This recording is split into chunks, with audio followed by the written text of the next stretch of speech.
Welcome to today's explainer. All right, let's jump right in. Today, we're demystifying the ISO 27001 certification process, specifically looking ahead to 2026. Now, if you're a business leader, a founder, or anyone in IT, you've almost certainly heard of this compliance standard. But today, we're going totally beyond the badge. We're going to look at what it actually takes to build a secure, resilient organization, one that doesn't just, pass a test, but actively repels cyber threats. To kick things off, listen to this for a second. Once we get certified, our cybersecurity is perfectly complete. Now, what's really wild about this is that it represents perhaps the single biggest misconception in compliance today. Literally, so many organizations assume that grabbing that ISO 27001 certificate means they've magically achieved complete impenetrable cybersecurity. But as we're going to see, treating certification as the final destination, that is an incredibly dangerous mindset for your business. So, let's break down the myth versus the actual reality here. The myth is that certification is this one-and-done checkbox, producing a giant pile of static documents just to satisfy an external auditor and treating the certificate itself as the absolute finish line. But the reality? ISO 27001 is designed to be a continuous, living framework. It's all about putting dynamic, risk-based controls in place that actually fit your industry. The certification, that's really just the starting line for your long-term digital resilience. Here is our roadmap for this explainer. First, we'll define the core framework. Then, we'll go through a 5-step blueprint. Third, we'll look at the daily habits of success. Fourth, we'll do a quick readiness test. And finally, we'll talk about the true value of outside experts. Okay, part 1. Defining the core and asking what exactly is an ISMS.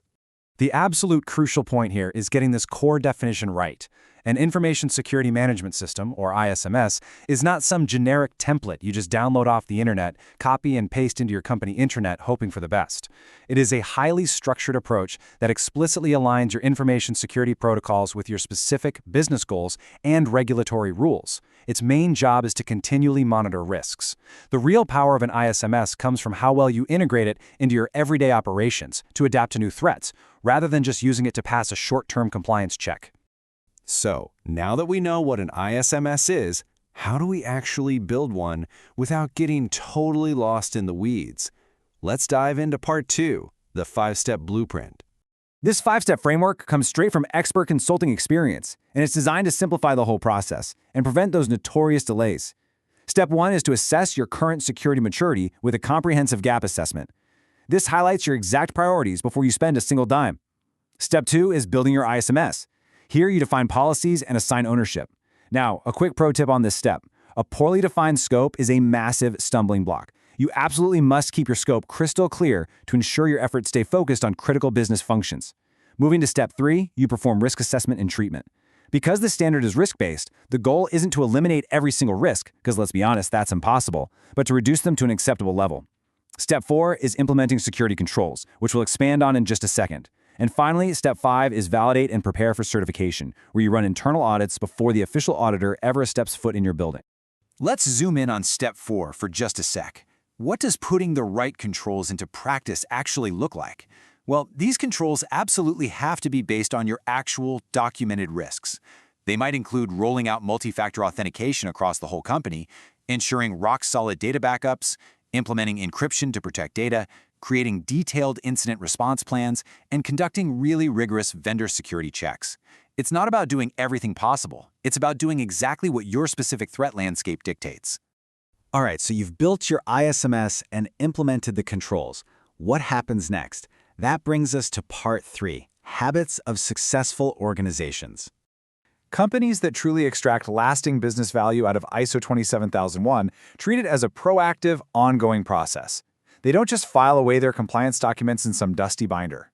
Successful companies secure top management commitment right from day one. They maintain an incredibly accurate inventory of all their information assets. They conduct regular policy reviews to ensure their rules actually match their evolving business. They heavily train their employees on security awareness, knowing the human layer is almost always the most vulnerable. They actively monitor third-party vendor risks.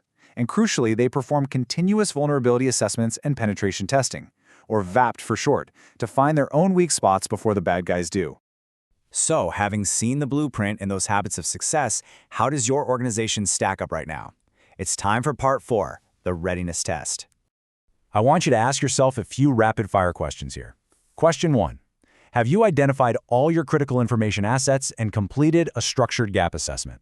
Seriously, if you don't know exactly what digital assets you're trying to protect or where your current security gaps even are, you simply aren't ready to start building a formal framework. Question 2. Are your security controls based on actual business risks that you've evaluated through a formal risk assessment? Remember what we talked about earlier? Generic internet templates just won't cut it. The whole shebang has to directly map to the unique threat landscape and the specific priorities of your organization. And finally, question 3. Is top management actively involved, and are you running regular internal audits and continuous VAP testing? Are your internal security roles crystal clear to everyone on the team? If you answered no to any of these 3 questions, hey, don't panic. It isn't a fail state. It just highlights clear, crucial opportunities for you to strengthen your ISMS before you spend the resources moving forward with formal external certification. Now, if looking at those readiness questions felt a little overwhelming, you are definitely not alone. Let's move to our final section, Part 5, the value of experts. Going the do-it-yourself route for implementation almost always leads to painfully long project timelines and drowning in a total sea of messy documentation. The focus inevitably degrades into just trying to tick a compliance box. On the flip side, bringing in professional consultants brings practical, real-world experience and exact knowledge of what auditors are looking for. The outcome? True audit readiness without the massive headache, and your focus stays exactly where it should be, on making risk-based decisions that actively support your core business goals. And this brings us to the million-dollar metric everyone always asks about: timelines. How long does this actually take? Well, with proper planning, dedicated resources, and expert guidance to help you avoid those common pitfalls, most businesses can expect this implementation process to take somewhere between 3 to 9 months. ISO 27001 is a highly scalable standard, so whether you're an agile startup, a mid-sized business, or a massive global enterprise, consulting experts can tailor the framework to perfectly fit your specific size and risk profile within that window. Which brings us to our final thought and a really provocative question I want to leave you with today. Is your business just chasing a shiny badge to show off to clients? Or are you building real, lasting digital resilience? Because ISO 27001 is so much more than a certificate.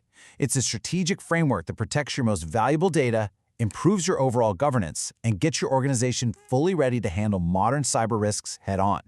Don't just prepare for a one-time audit. Build a security framework that continuously evolves right alongside you. Thank you so much for joining me on this explainer. I hope this brought you some incredible clarity